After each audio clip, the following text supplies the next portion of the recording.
Listen to this podcast now on the Red Apple Podcast Network. The Idea Gen Global Podcast with George Sifakis. I'm George Sifakis. In a world overflowing with noise, there is one forum where the world's smartest voices connect, where visionaries sit at the same table as innovators, and great minds don't just talk, they act. Download all of Red Apple Media's podcasts right now through your favorite podcast platform. Say hello to the all-new Alexa Plus and see how Alexa can do so much more for you. Need tickets to see your favorite artist? Craving your comfort restaurant? Just sit back, relax, and talk naturally. Alexa's on it. It learns your style, anticipates what's next, and makes it happen across Echo, Fire TV, and more. Learn more at amazon.com/new Alexa. LX Sports. And now, Talking the News with Noah on 77 WABC. Good morning. It is not Noam late, and it is Liz Rattoballi here on the 5 o'clock news hour for this Friday, December 5th. Before we get into your top stories of the day, first up, of course, it's your forecast from the 77 WABC Weather Desk. Today, it's going to be some clouds with a high of 30 degrees tonight and overnight. Some possible snow with a low of 31. Tomorrow, cloudy skies with a high of 42. And Sunday, partly sunny, another high of 42 if you're heading out the door right now. Over in New Brunswick, New Jersey, 21 and cloudy skies. Out on Long Island, it is 18 degrees and clear, and 20 degrees and partly clear outside our Midtown studios. Now, starting off with our top 5 headlines. This is the Top 5 at 5. Luigi Mangione was back in court yesterday, 1 year after the deadly Midtown CEO shooting. Mayor Eric Adams is looking to cement ties between the city and Israel. An arrest has been made in a pipe bomb plot on January 6th. We're getting a full look inside Epstein's Island in a new video. And why are people coming out in support of actor Paul Dano? Now, starting off with our top story this morning, Luigi Mangione, the man accused of killing United Healthcare CEO Brian Thompson, he was back in court a year after the fatal shooting in Manhattan, just steps away from the scene. Keith was among the New Yorkers reflecting on that deadly shooting, especially since he says he works where Thompson was staying at the time of his death. What if he had come to the hotel where I work at and do that? It's crime. Crime is terrible, and he didn't think about people that surround him. He just go and kill the man crazily in open air like that. Mangione is accused of shooting the United Healthcare CEO over corporate greed, but New Yorkers say nothing has really changed within the healthcare industry. I think there should be changes. Obviously, that was because someone felt like the healthcare system did them wrong, but I don't think that they're making any changes to make it better. Still, obviously, healthcare is still a massive issue in this country. Healthcare sucks, plain and simple. New Yorkers weigh in on Mangione's support base, which also has raised more than $1 million for the alleged killer. I would say it's probably just a collective group of people who are extremely frustrated. You know, crime is crime, murder and murder. It could be another way to solve this instead of actually kill the man, you know? They're nuts, plain and simple. They're just nuts. Mangione's lawyers are trying to argue what will and will not be used in court. They don't want the murder weapon or Mangione's journal that was found on him used. The officer who arrested Mangione recounted how he found the 27-year-old sitting alone in the McDonald's of Altoona, Pennsylvania, after receiving a report from an employee. I have a customer here that some other customers were suspicious of, that he looked like the CEO shooter from New York. They're just really upset, and they're like coming to me, and I was like, well, I can't approach him. When cops approached Mangione, they said someone looked suspicious, said he looked suspicious, I should say, and then police asked for his ID, and he handed over a fake New Jersey license. These hearings are all leading up to the actual trial. Mangione has pleaded not guilty to state and federal murder charges. It began at the beginning of the week. It may go into next week. This hearing is all for the New York State case.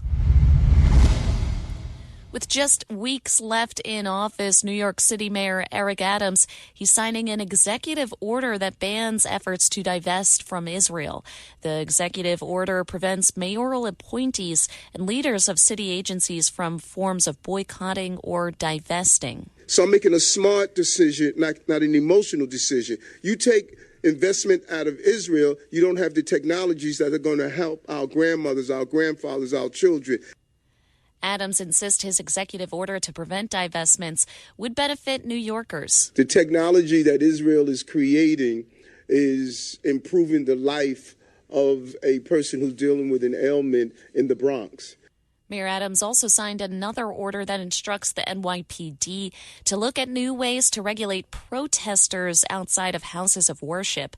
That's a week after protesters shouted hateful chants outside an Upper East Side synagogue. We've never had a city where people stood in front of houses of worship and did those mean things. Standing in front of a synagogue calling for globalized intifada, that means kill Jews everywhere. Mayor-elect Zohran Mamdani has previously signaled support for divestment from Israel in the past. Authorities investigating the planting of pipe bombs at the Republican and Democratic National Committee headquarters have made an arrest. Nick Harper reports. The bombs were discovered on January the 6th, 2021, the day that supporters of Donald Trump, contesting Joe Biden's win in the November election, surrounded and entered the U.S. Capitol building. It's a major breakthrough in this almost 5-year case to find the person responsible for planting the pipe bombs near the two-party headquarters. Both were discovered about 15 hours after they were left.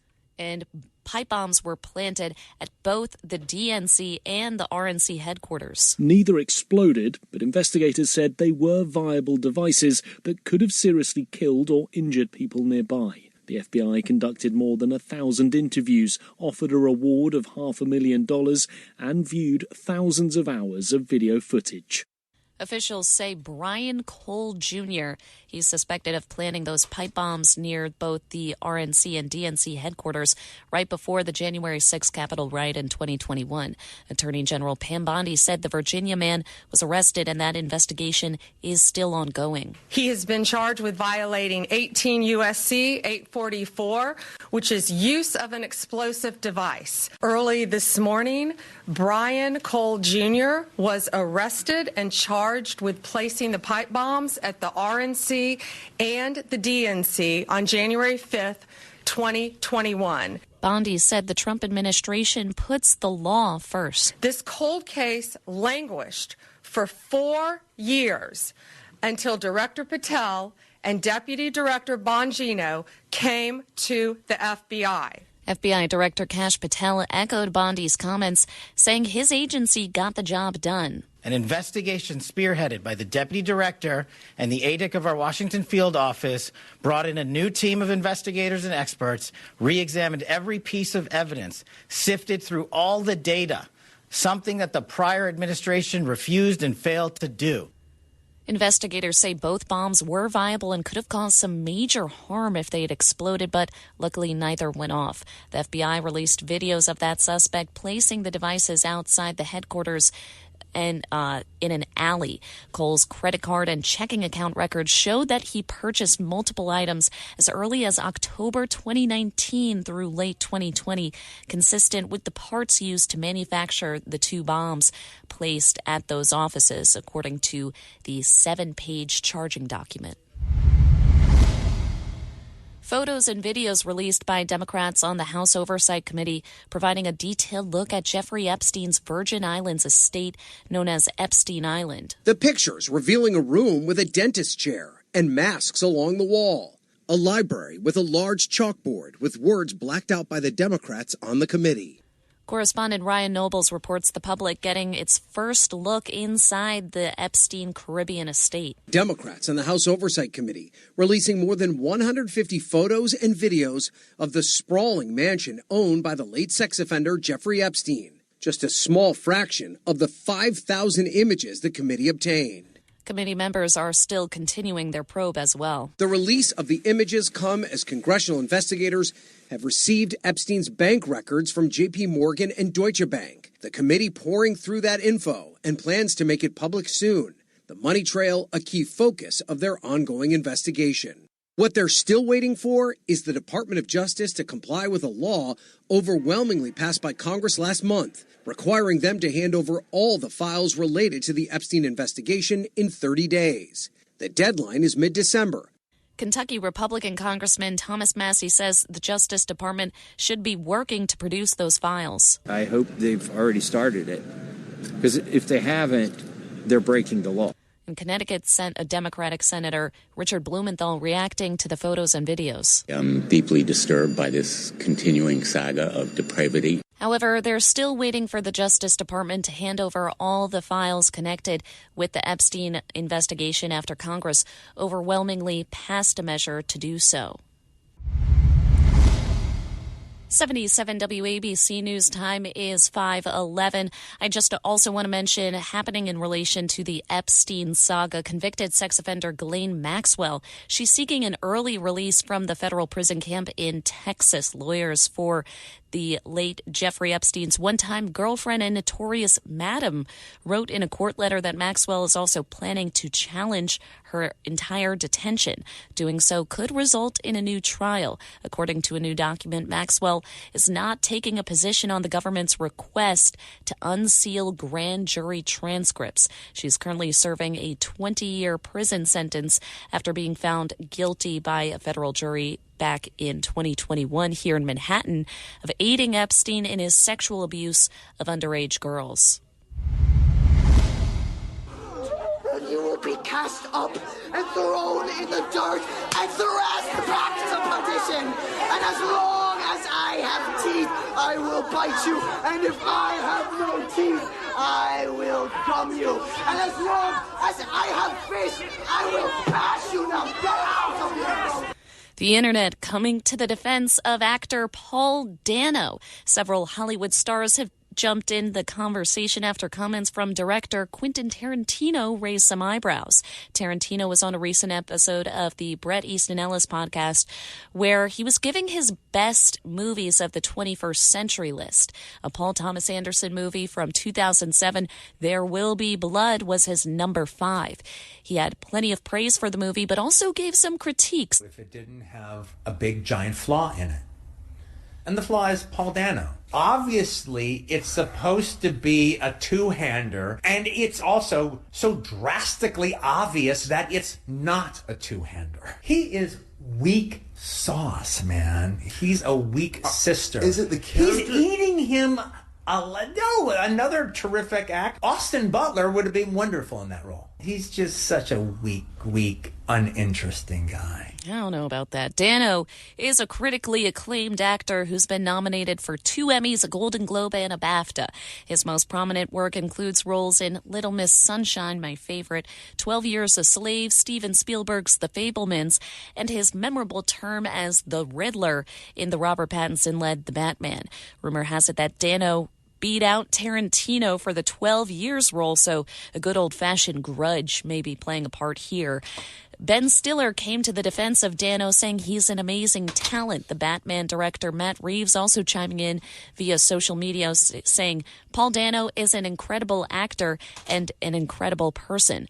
Also, if you're curious, Tarantino put Dunkirk, Lost in Translation, Toy Story 3, and Black Hawk Down in the top 4 spots above There Will Be Blood.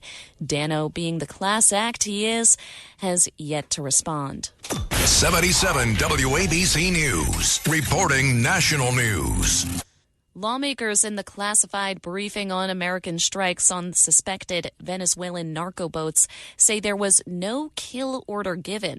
But Democrat Congressman Jim Himes of Connecticut says he is still disturbed by the video he saw of that incident happening September 2nd. 2 individuals in clear distress, without any means of locomotion, with a destroyed vessel, who were killed by the United States. Himes says he was encouraged about one thing Navy Admiral Frank Mitch Bradley told him. The Admiral confirmed that there had not been a kill them all order and that there was not an order to grant no quarter. The controversy really began after the Washington Post claims Secretary of War Pete Hegseth ordered a second strike on the boat, so there were no survivors. President Donald Trump says he's settling a war that's been going on for decades. Trump made the comment before overseeing a U.S.-brokered peace deal between the Democratic Republic of Congo and Rwanda in Washington, D.C. For more than 30 years, one of the worst conflicts on earth has been raging in eastern Congo. millions and millions of people have been tragically killed, went on forever, and countless more have been displaced from their homes.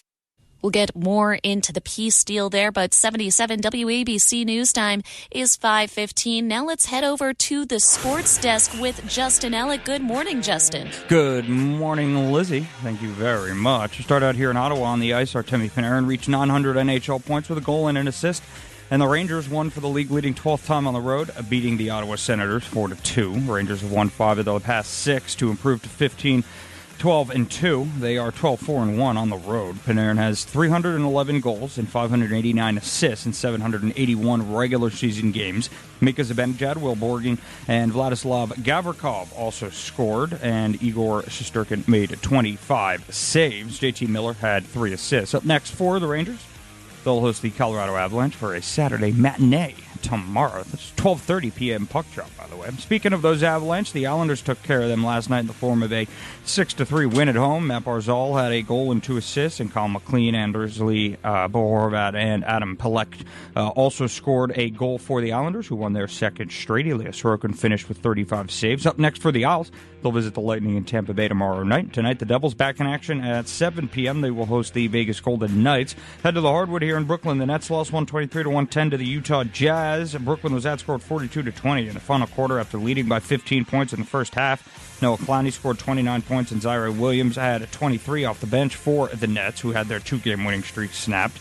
They rested leading scorer Michael Porter Jr. for injury management in the second game of a back-to-back. Porter, he's averaging 25.3 points. He scored 33 and had 10 rebounds in Wednesday's win at Chicago. Up next for the Nets, they'll host the New Orleans Pelicans tomorrow evening. Knicks, they'll be back in action tonight at 7:30. They will welcome in those aforementioned Jazz. And last night saw the start of Week 14 in the NFL with Thursday Night Football. The Lions beat the Cowboys 44-30. Come Sunday, early afternoon slate, 1 p.m. start here. It's the Jets welcoming in the Dolphins, and the Giants, they are on a bye week. That is your sports, Lizzie, and I'm Justin Ellick on 77 WABC. Thank you, Justin. 77 WABC News Time is 5:17. So back to the peace deal between the Democratic Republic of Congo and Rwanda. Trump touted the peace deals he's been helping secure during his second term so far. This has become the 8th war that we've ended in less than 1 year. Such an exciting thing to do. This has been because we're talking about 30 years of fighting, 30 years, much more than 10 million lives. The two African nations have been involved in one of the longest-running conflicts in the world. The leaders of both countries joining Trump to sign that deal. The Democratic Republic of Congo also expected to sign a minerals and infrastructure partnership with the White House. Hundreds of Border Patrol agents have descended on New Orleans as part of a federal law enforcement operation. Lisa Taylor has more. Business owner Tucker Mendoza says some people are handing out whistles to workers so they can alert others if they see federal agents. It's a warning sign. It's to let people know to protect themselves. WWL in New Orleans reports federal agents rounded up groups of immigrant workers across the city yesterday, and agents in unmarked vehicles were stopping at locations where day laborers commonly gather. A Border Patrol commander says several hundred personnel have been deployed throughout the region, and they'll remain in New Orleans until the mission is accomplished. I'm Lisa Taylor. 77 WABC News Time is 5:20 now.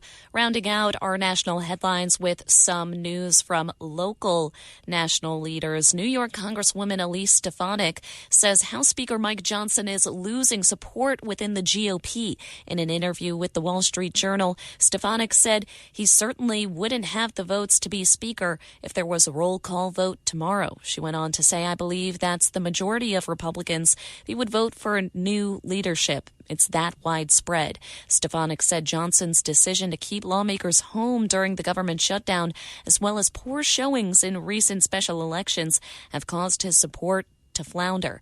Johnson was voted in as Speaker back in 2023, following former Speaker Kevin McCarthy being ousted from the position. Senate Minority Leader Chuck Schumer unveiling the Democrats' plan for health care vote This coming week, Schumer said the party will propose extending the Affordable Care Act subsidies for 3 years and said every single Democrat will support it. Despite support from Democrats, the bill is likely to fail as Republican senators have already said income caps and other new restrictions would be needed in order to get support from the GOP. Schumer says Republicans have 1 week to decide where they stand. 77 WABC News. Local news is our specialty. There was a rally yesterday outside Governor Kathy Hochul's office to protest the upcoming subway and bus fare increase. MTA Chair Jano Lieber says the fare increase is justified. Transit fare is going up 2% per year. Everybody knows that is well short of where inflation's been. We've been going at that rate for the last 10 to 15 years now. Starting in January, the single subway and bus rides rises from $2.90 to $3, and low-income New Yorkers who qualify for a reduced fare will see their price go up as well. Protesters say poor and working-class New Yorkers, they can't afford the price hike. The Justice Department is moving forward with a second attempt to prosecute New York Attorney General Letitia James. According to multiple reports, a federal grand jury was meeting to consider a second set of criminal charges after a judge dismissed an initial set of charges against her last month. James pleaded not guilty to charges of bank fraud and lying to a financial institution for allegedly misleading on mortgage documents to secure more favorable loan terms. She is one of 3 high-profile Trump critics hit with federal criminal charges in recent months. A city investigation finds that an NYPD officer may have violated the city's sanctuary laws by cooperating with federal ICE agents. The Department of Investigations noted at least 5 incidents between November 24th and last summer when police interacted with federal agencies for immigrant monitoring purposes. In one instance, an officer assigned to a joint task force with the Department of Homeland Security complied with a request to generate a list of suspected members of the Tren de Aragua gang. No arrest did come of that, but the officer has been removed from the joint task force. The homeless man arrested in a random attack on an NYU student apparently has a lengthy criminal record. Police say 45-year-old James Rizzo is a level 2 sex offender who's been arrested 16 previous times and was released from state prison back in September. Disturbing video shows Rizzo following 20-year-old Amelia Lewis as she walked to class in Greenwich Village. You can see the suspect pulling the student's hair, slapping her head and backside, and then slamming her to the pavement. Lewis is relieved that her alleged attacker has been charged with forcible touching, assault, and persistent sexual abuse. She's calling this encounter the scariest experience of her life. 77 WABC News time is 5:24 now, and some offbeat news. We just had the big eating holiday, but that is just the beginning of the good food, as more gatherings means more stacked full plates. A doctor is offering some education on maintaining a balanced meal and managing your carbohydrate intake. Cleveland Clinic registered dietitian Teresa Uri says a good rule of thumb is to fill half your plate with fruits and veggies, a quarter with whole grains, and a quarter with protein. If we eat carbohydrates just by themselves, they tend to move out of our stomachs quicker, which makes you crave more and can also make you sleepy. So you incorporate the protein and you also add in a heart-healthy fat like an avocado. Yuri says some types of carbs are better than others, including getting them from fruits, whole grains, and starchy vegetables. She says foods like chips and pizza, that can obviously spark more cravings. Speaking of snacks, check your cupboards. Ritz peanut butter cracker sandwiches, they're being recalled due to a labeling error. The company has issued a recall for 70 cases of the cracker sandwiches after a mix-up where peanut butter crackers were mistakenly labeled as cheese crackers. The recall affects products distributed here in New York, New Jersey, Pennsylvania, Georgia, Arkansas. According to the FDA, the recall is being conducted out of an abundance of caution, and consumers with peanut allergies obviously being advised to discard those affected products. New data from the CDC is showing a rise in flu activity in several states. Mark Mayfield filling us in. According to the data, there's been a 5% week-over-week increase in positive flu tests, but in a few states, the rise in cases has been even steeper. Colorado and Louisiana have become the first two states of this flu season to reach the high category for flu activity, while New York City is also showing moderate activity. The uptick in flu activity comes as a new subvariant of the virus has emerged, and public health experts are concerned that low vaccination rates will contribute to a bad season like last year's. I'm Mark Mayfield. In more health news, a medical breakthrough from scientists in Australia will help everyone who hates needles. Bree Tennis with more. Scientists say they've discovered sweat can detect everything from diabetes to Parkinson's disease just as well as a blood test. Medical researchers say droplets of sweat collected on wearable patches contain markers for multiple diseases, drug use, cancer, and even toxic metal exposure. And they say it's easier to work with than blood, and the best part, no needles. Don't ask for it just yet. They say further research is needed to bring it to market. I'm Bree Tennis. 77 WABC News Time is 5:28. In some more health news, more adults over the age of 45 are experiencing feelings of loneliness. A new AARP study found that 40% of respondents said they felt lonely, which is up from 2010 and 2018, when 35% of respondents reported such feelings. The study found a negative correlation between loneliness and age, higher education, and household income, and those who reported experiencing loneliness averaged spending more than 7 hours alone per day compared to the overall 45-plus population. That averaged less than 6 hours of solitude. Researchers suggest social connections such as reaching out to a friend, being active in your community, and starting a conversation that can all help. The American Cancer Society is releasing updated guidance on at-home cervical cancer testing for women. According to a new guidance published in CA, a cancer journal for clinicians, at-risk women between the ages of 25 and 65 may self-test for HPV, which does cause the disease. The FDA-approved Teal Health's at-home sample collection device back in May. One of the report's co-authors said the update will improve compliance with screening and reduce the overall risk of cervical cancer. However, follow-up testing is recommended 3 years after a negative result. Finally, a study shows mothers with eating disorders have a higher chance of having children with asthma.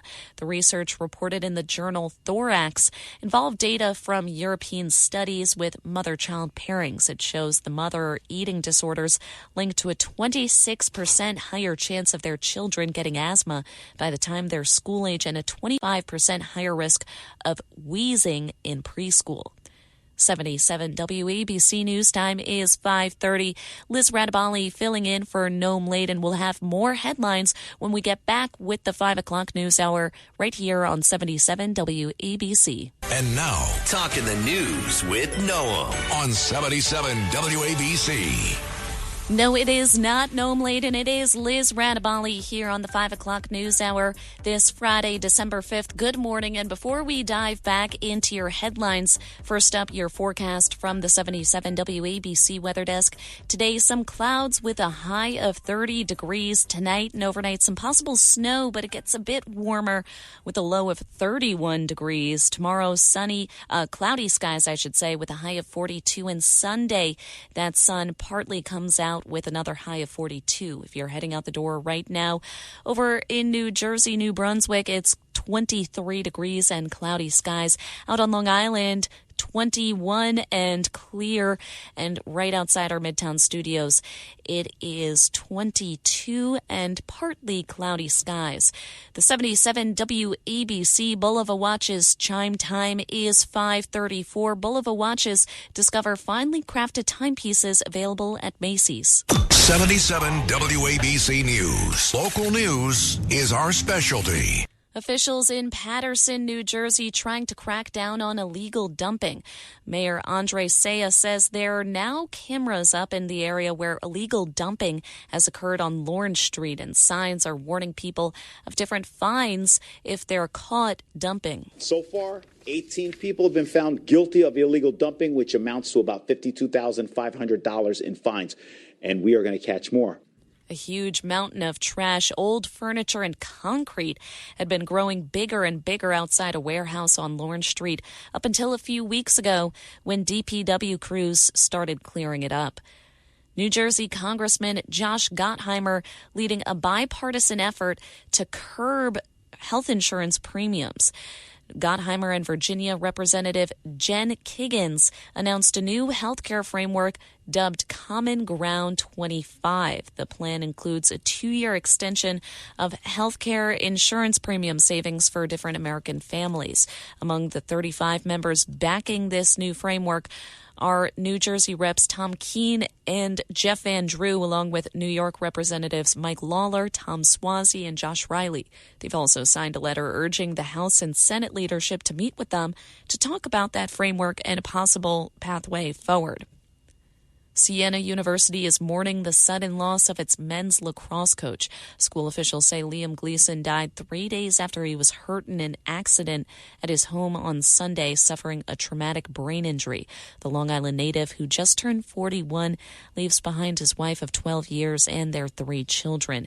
Gleason is remembered as a standout lacrosse player during his time at the University of Albany. The public being invited to Gleason's funeral service this Saturday at 11 inside the UHY Center on Siena University's campus. Firefighters out on Long Island reminding folks to take care of their Christmas trees, which could be at higher risk of catching fire if certain precautions are not taken. Water your trees. Keep your trees away from any heat source, such as fireplaces, radiators, candles, or other heat vents. Blow out holiday candles at night. Eugene Perry with the New York State Firefighters Association led a demonstration in Suffolk County showing how quickly a tree could catch on fire. U.S. fire departments respond to an average of 160 home fires that start with Christmas trees per year. 77 WABC News, reporting national news. House Minority Leader Hakeem Jeffries expressing some support for a preemptive pardon for Democratic Congressman Henry Cuellar. Cuellar was indicted last year on bribery and money laundering charges, and Jeffries says the charges were so thin that he wouldn't have been convicted anyway.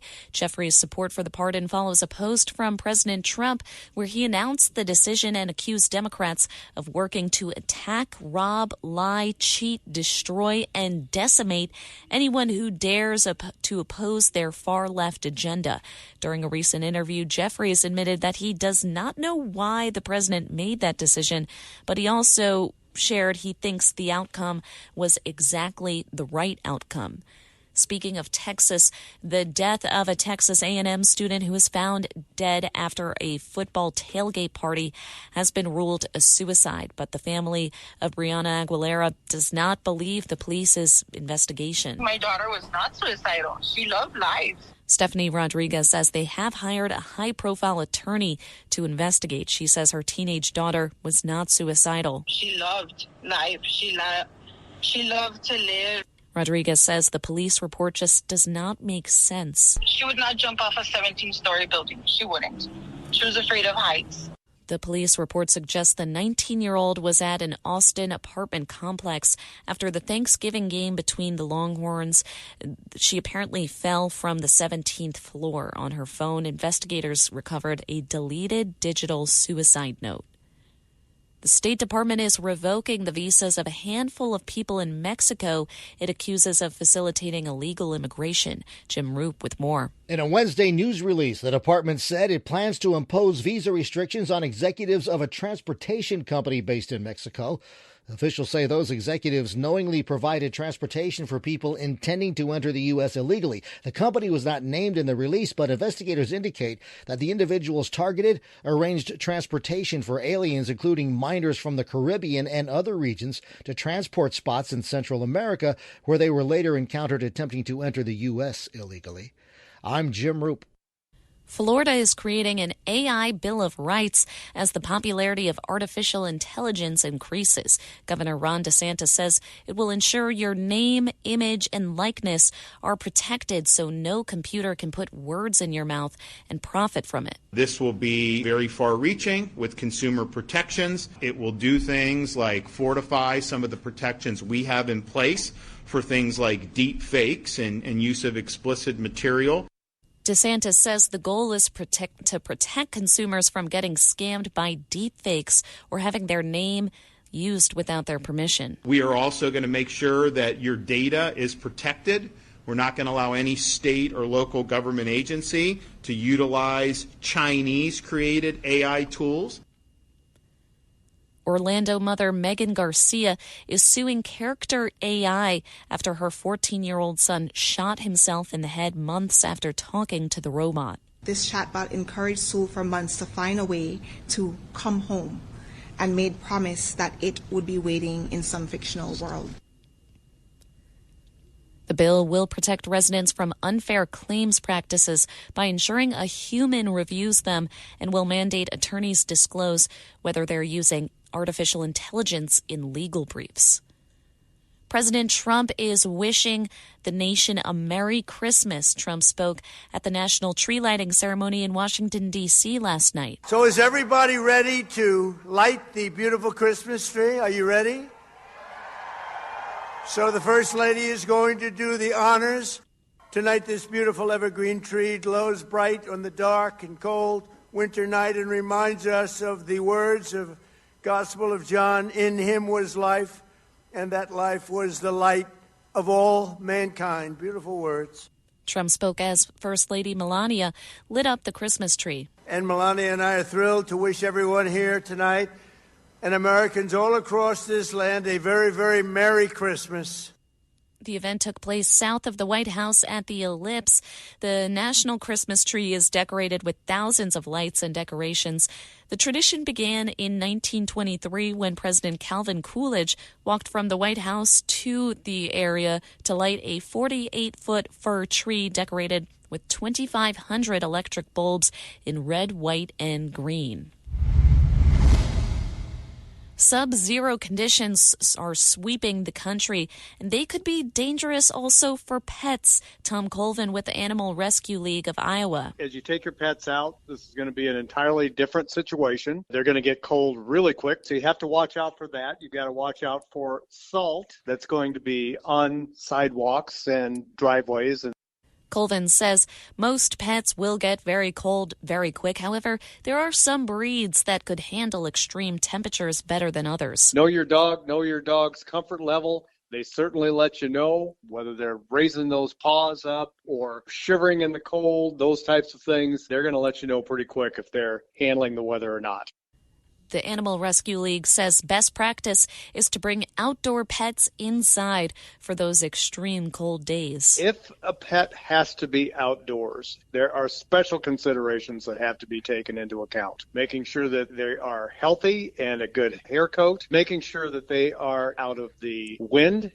Some breeds will handle that extreme weather better than others. Colvin says the best thing that you can do as a pet owner is to keep them out of the wind and make sure, of course, they have plenty of access to water. Team USA is gearing up for the Winter Olympics, and Ralph Lauren is unveiling what gear will be worn by Team USA. On yesterday, the fashion company gave the first look at the uniform for the opening ceremony, including a white wool coat with wooden toggles, as well as a wool turtleneck, and that was emblazoned with the American flag and Olympic rings. Meanwhile, the closing ceremony outfit, a bit more colorful with red, white, and blue jackets. Both outfits are available online, with the items ranging in price for $28 for a pair of socks to $2,000 for those coats. The Winter Olympics get underway on February 6th. 77 WABC News Time is 5:45. Now let's head back to the sports desk with Justin Ellick. Good morning, Justin. Let's do it. Oh, Lizzie, good morning. Right back to you. Start out here in Ottawa. Artemi Panarin reached 900 NHL points with a goal and an assist, and the Rangers won for the league-leading 12th time on the road, beating the Ottawa Senators 4-2. Up next for them, they'll host the Colorado Avalanche for a Saturday matinee tomorrow. Speaking of those Avalanche, the Islanders took care of them last night in the form of a 6-3 win at home. Up next for the Isles, they'll visit the Lightning in Tampa Bay tomorrow night. Devils, they will be back on the ice tonight. That's a 7 p.m. puck drop for them at home against the Vegas Golden Knights. Now we'll head to the Hardwood in Brooklyn, where the Nets lost 123-110 to the Utah Jazz. Up next for the Nets, they'll host the New Orleans Pelicans tomorrow evening. The Knicks will be back at it tonight at home at the Garden, 7:30 p.m. tip. There, they will welcome in those aforementioned Jazz. And NFL Week 14 got underway last night with Thursday night football. The Lions beat the Cowboys 44-30. Sunday afternoon, early afternoon slate, 1 p.m. kickoff for the Jets. They're at home at MetLife. They'll welcome in the division rival Miami Dolphins, and the Giants, they are on a bye week. That is your sports, Lizzie, and I'm Justin Ellick on 77 WABC. In some entertainment news, Lady Gaga getting personal with Stephen Colbert taking part in his Colbert Questionnaire. She recalled her first concert. The first concert I attended, I think, was Jingle Ball. Who played Jingle Ball? Do you remember? I remember the Goo Goo Dolls played, and they had snow. On stage? They had snow, and I was losing my mind. It was my first experience with, like, production in an arena. Yeah. I was crying. Gaga dished about things from her favorite sandwich and Italian sub to the animal she finds the scariest, really, large birds, and her favorite smell, cologne. Lady Gaga just received 7 Grammy nominations ahead of the ceremony slated for February 1st.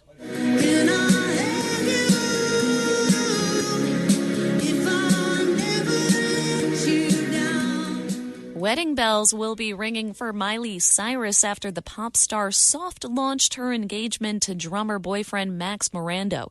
The couple was first linked romantically in December 2021 after they were spotted backstage during Cyrus's NBC holiday special. They went public with their relationship in April 2022. News of their engagement was fueled after they attended the Avatar Fire and Ash world premiere in Los Angeles this Monday. She was seen sporting a diamond ring on her left-hand ring finger. Cyrus was previously married to actor Liam Hemsworth from December 2018 to August 2019.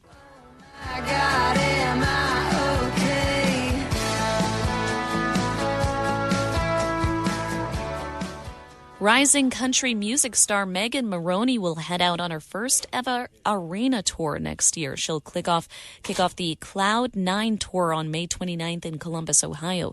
The tour will hit more than 30 cities across the country, including Boston, Chicago, Los Angeles, Nashville, and of course here in New York. Maroney was nominated for 6 CMA Awards this year, and she'll be releasing her 3rd album on February 20th.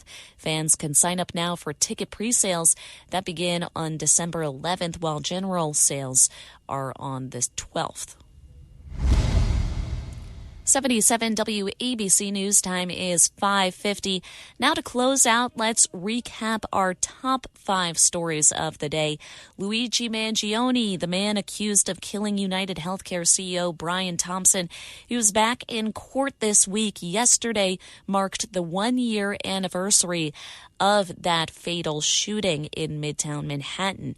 New Yorkers reflecting on that deadly shooting.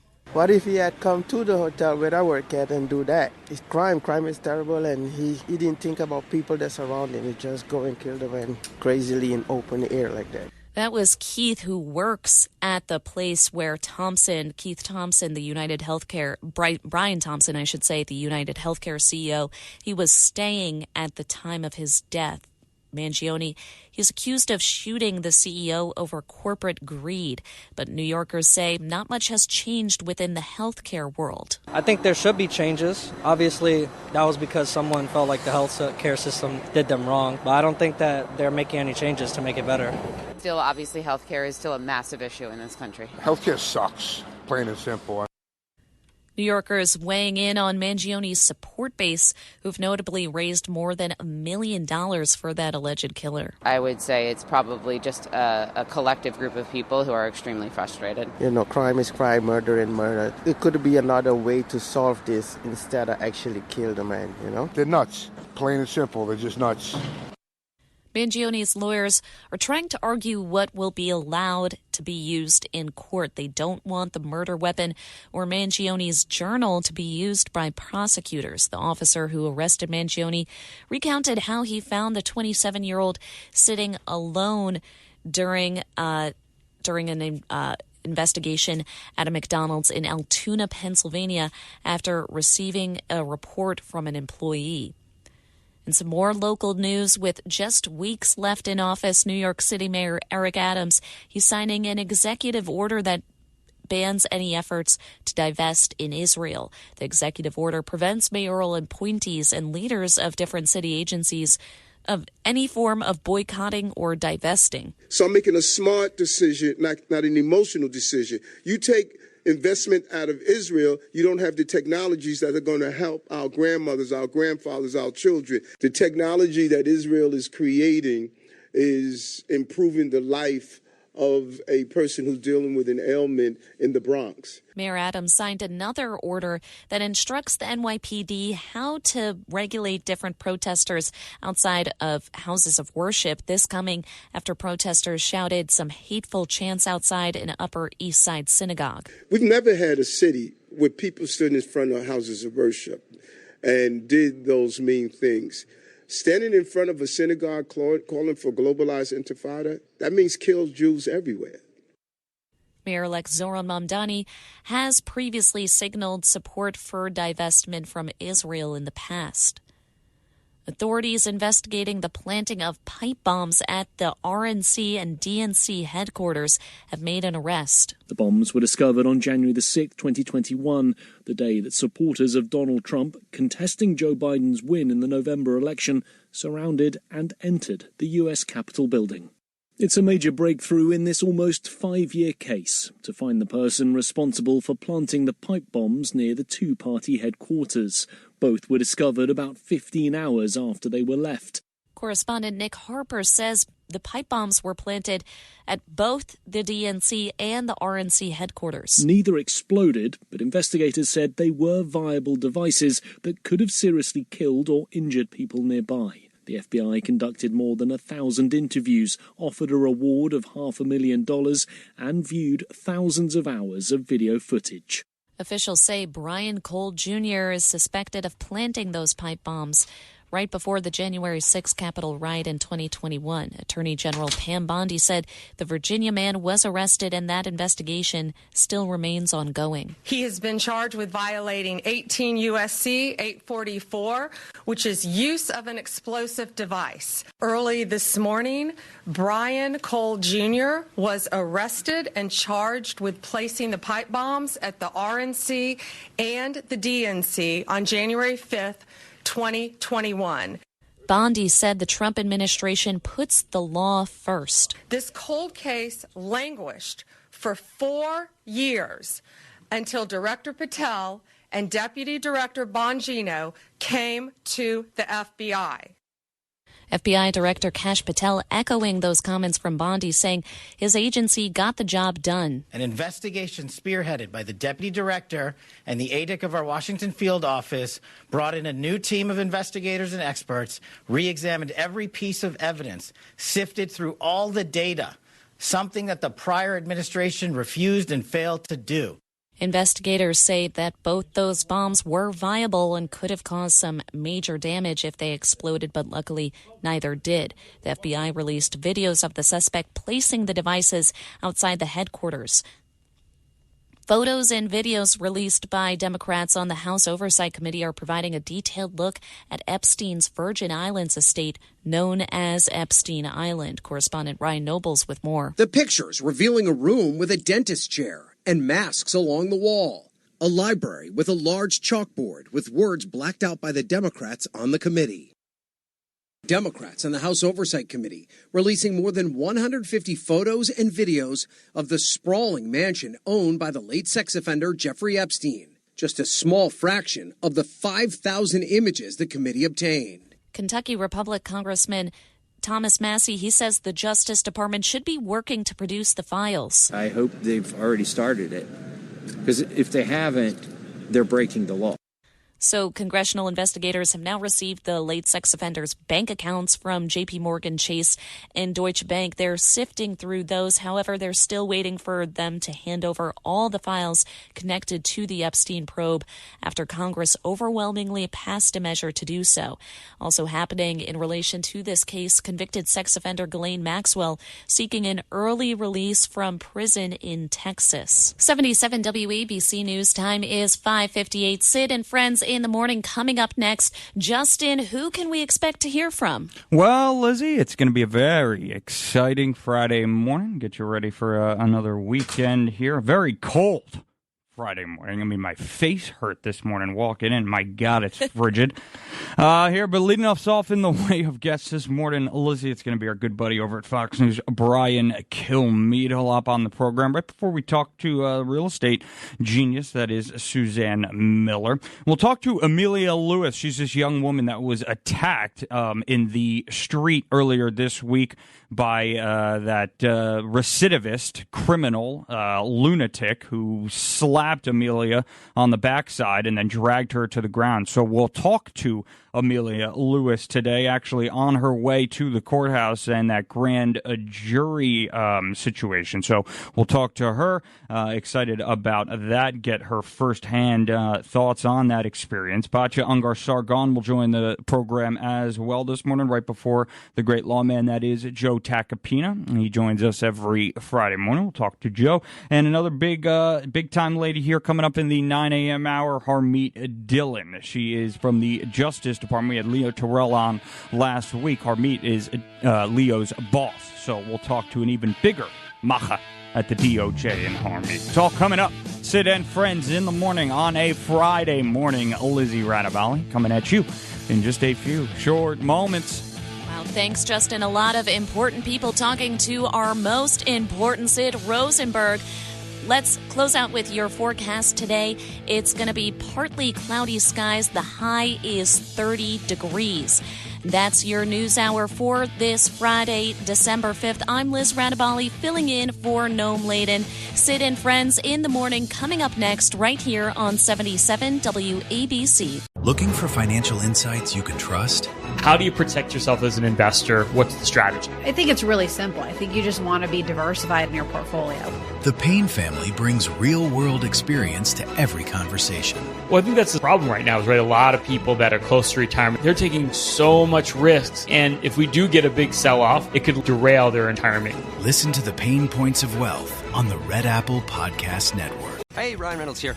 Wishing you a very happy half-off holiday, because right now Mint Mobile is offering you the gift of 50% off unlimited. To be clear, that's half price, not half the service. And Mint is still premium unlimited wireless for a great price. So that means a half day.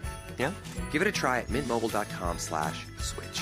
Upfront payment of $45 for 3-month plan, equivalent to $15 per month required. New customer offer for first 3 months only. Speed slow after 35 gigabytes if network's busy. Taxes and fees extra. See mintmobile.com.